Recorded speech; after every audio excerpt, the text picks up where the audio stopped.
Did you know that there's big business in keeping young Gen Z people scared? Did you know that the media constant fear loops that always have terrifying news for you, and the fact that all these stories keep piling up and there never seems to be closure, there never seems to be a full remediation of a problem that they told you about? When they told you that this terrible crisis coming up, or that this terrible fight that's happening around the world, that this nation is mad at this other nation, or that this scary illness is going around, or that there's this terrible conflict that's happening, did you notice that the media never come around and say, hey, by the way, that thing ended. That thing ended peacefully. That thing had closure. That thing finished. That thing is done, and now we're on to something positive.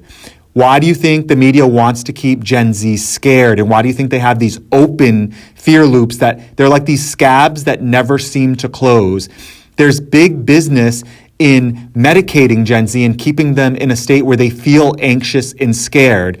And there's not a lot of business in telling you that you can be independent, God-loving, sustain yourself, have your own property that you own, your own home, your own land, your own food, your own farm.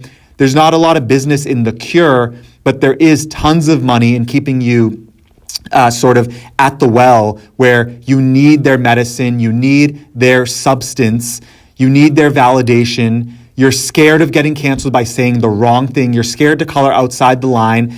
As a young man, you're constantly told that you're toxic, so you're scared to ever go outside those boundaries, and you want to overcompensate on the other way to be like, no, I'm not scary, I'm not a problem, I promise. I'm not stepping out and being too loud against the matrix.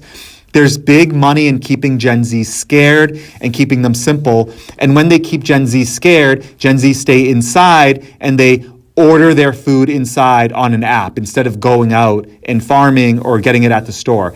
They want to stream media and instant gratification in images on their phone and movies on their phone, rather than back in the day when people had to go out to a video store and get an old school video cassette.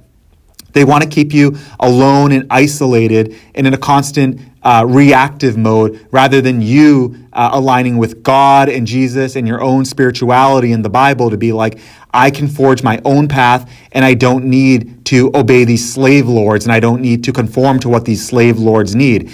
They want you to conform. They want you to stay small because that's how you stay controllable.